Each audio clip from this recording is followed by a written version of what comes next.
Today, I'm giving a non-league team perfect facilities in Football Manager to see what happens.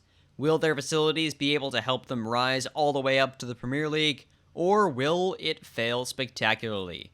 Let's see. So today we are starting off in the Vanarama National League with Wrexham. We're going to press the Edit Club button and go over to the Facilities tab. And we're just going to change all of these to 20, which is the maximum value. So there we are, 20 youth facilities, 20 training facilities, 20 junior coaching, 20 youth recruitment, and 20 corporate facilities.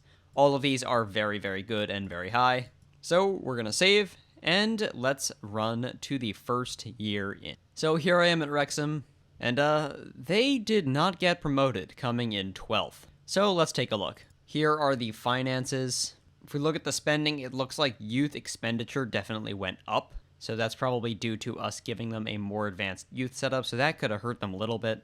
As did ground maintenance, as we did give them a much nicer stadium. But overall, that was not the problem. They've got pretty healthy budgets here for a National League team. Let's check the development center.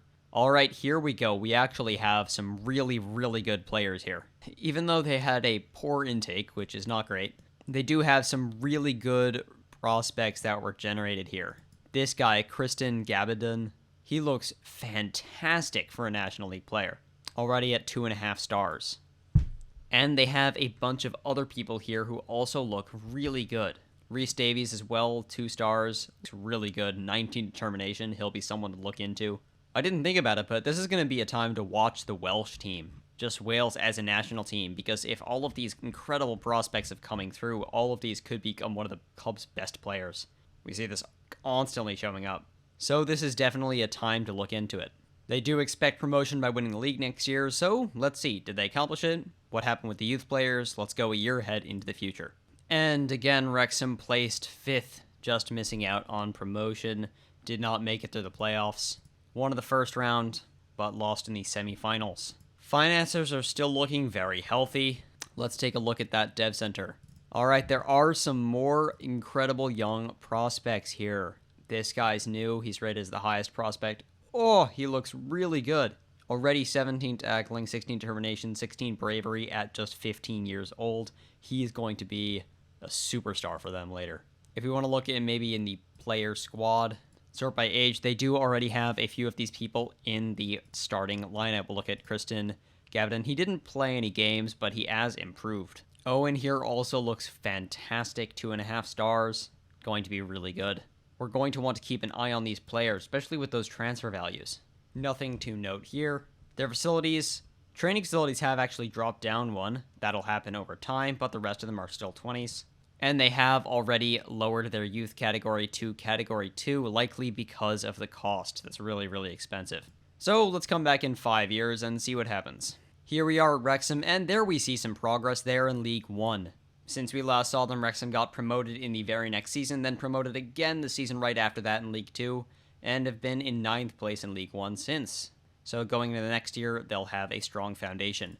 Looking at the development center, we see significantly fewer young, crazy prospects than we did, but still a lot of good people, just only one guy at 2 stars and no one higher. If we take a look at facilities, it is still 18 for training, 19 for youth, and 20 for the rest of them.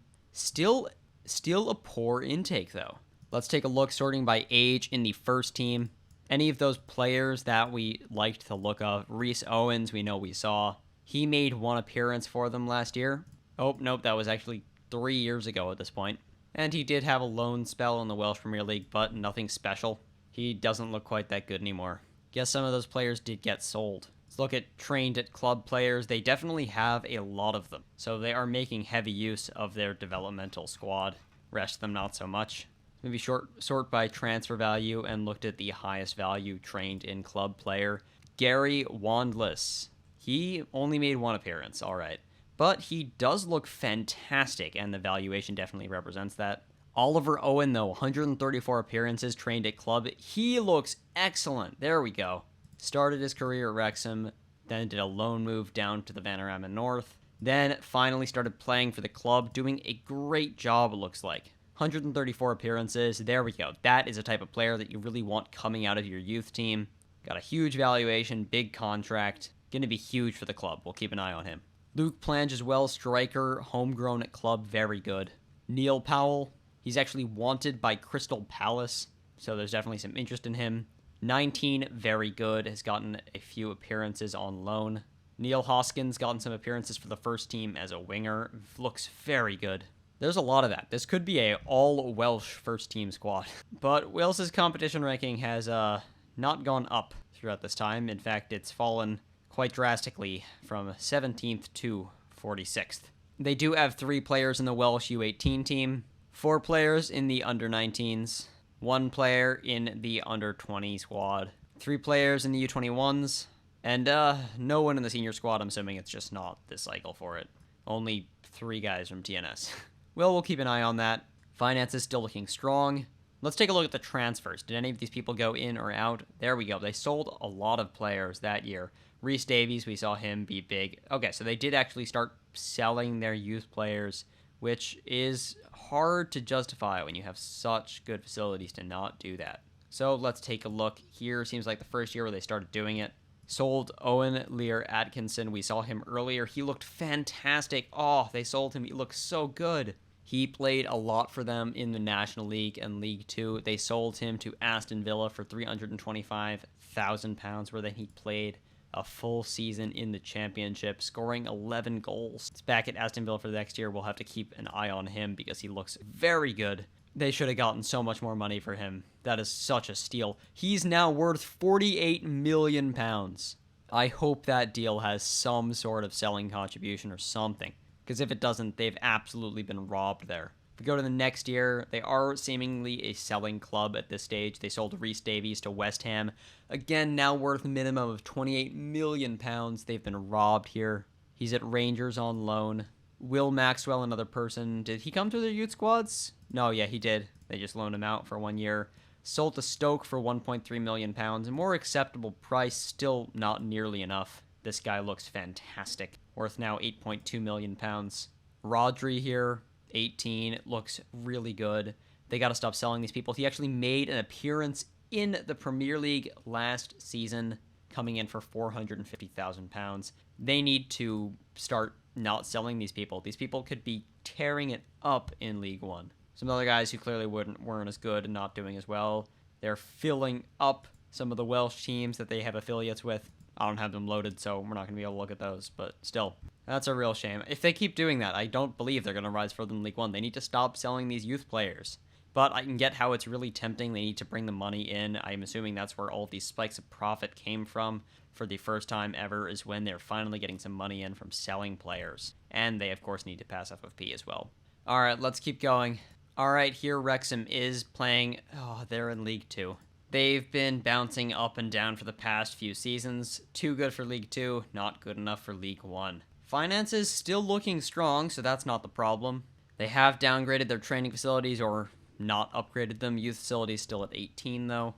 Not nearly as many trained at club here. Ricky Bellum, really one of the only ones who's getting a lot of appearances, and most of those are on a loan, we'll see. Pete Kane, is he a relative of Harry Kane? No, he's not. Came out of the Wrexham Youth Academy. He did actually play some in League One, so I presume he's going to play this year. Went on loan. He's doing decently, but nothing special. Carl Filmer, he has a high valuation, but is not really getting that much playing time. Seemingly was a backup goalkeeper last year. Ricky Bellum, I think we looked at him already. Yeah, I'm not seeing any superstars in this team. No one world-beating. It's really disappointing. That's not what I expected from this. Dev Center, only 2 guys who are making the first team candidates list. Michael Hawthorne, he looks good.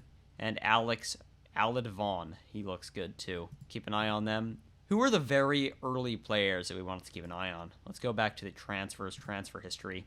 Oh, they started making a lot of money. Oh, that was the players that we already saw coming out. And they saw a lot of people this year, so I guess they really needed some money. All right, let's go all the way back, check on Owen Lear Atkinson. Owen Lear Atkinson is now at Bournemouth, playing in the Championship. He was getting regular minutes in the Premier League. If Wrexham had held on to him, they would have been set, and they sold him for £475,000 all in after he got sold on later for £13 million. They got scammed so hard. Will Maxwell, they sold to Stoke for $3.7 million now. It went up after he got sold for $10 million to Leeds. They really should have held on to him. He was also getting regular minutes in the Premier League and is now moving to another Premier League club. Rodri here. He is at Barcelona making minutes as well. Not that many of them, but he's definitely there for £38.5 million. He played a regular season for Leicester in the Premier League, and he played some seasons for Reading in the Championship. Doing decently looking at those ratings. If Wrexham had held on to him, that would have been very good for him. However, it did not. Let's go ahead another year. Who were the big prospects they sold this year? John Probert, contracted to Brentford. So they're generating a lot of really good players and existing as a selling club. However, they're not taking advantage of it. They're just selling the players off, waiting for them to be really good in other divisions. And they're not really attaching enough sell-on clauses, these guys. They should be doing a lot more of that. These guys are worth a lot of more money than they think they are. This guy actually, he flopped. Never mind. Neil Hoskins, sorry, we don't. Gary Wandless, though, making appearance. He played 21 games for Tottenham last year. I don't know how that's happening, but yeah, he's played a lot since he left Wrexham, and really for far less money than he should have been. Oliver Owen as well, we looked at him early on. He's now at Red Bulls in New York. Sold for far less money than he should have been. No one spectacular this year. People getting less and less spectacular as we go on, going to smaller clubs, so I guess their youth facilities are sort of the grading here. Ryan Newell looks pretty good, playing in the Premier League with Burnley, but very, very little. Yeah, not doing that well. They sold barely anyone this season, and they sold this guy, Johnny, to Huddersfield for $1.5 million. Yeah, things have not been going so great in recent years. Some recent relegations, and players that, quite honestly, they should have been keeping earlier on that they really, really needed. This has been pretty disappointing. Let's go to the end. And they're in League One again. Not doing too well. They've been bouncing around. They did make it to the Championship very, very briefly, but not nearly enough. So look, are there any huge standouts? Let's take a look at Alec Russell. He got sold for a ton, but no one else really standing out. Started his career at Wrexham, got sold to Crystal Palace, then Derby, then QPR. Yeah, nothing shocking here. He did come back to Wrexham, actually, on a free transfer, then got sold to Derby. But, yeah, I mean, not that good. No one world-beating. Let's check out Wales. Got them to 38th, but that's still worse than they were before, so not really sure if I count that as a win. Yeah, their highest was 30th in recent times. That is, not very good. No Wrexham players in the national team. 2 in the U21s, but not really starters. Few in the U19s, and few in the U18s, but past that, nothing much. Finances not looking too great, despite being in the Championship relatively recently. And we continue the decline of youth players. So essentially, facilities cannot fix a team. Facilities are still quite good, 15 and 16, but not nearly as good as they once were. Overall, pretty disappointing. They didn't do much with it. They wasted a lot of the talent they had. They sold it off. And, didn't overall go that well. But what do you think would happen if we gave them $1 billion instead? That way they could invest in proven talent and actually try to keep it. Click the video on screen now if you want to see that. Thank you all so much for watching, and subscribe. Goodbye.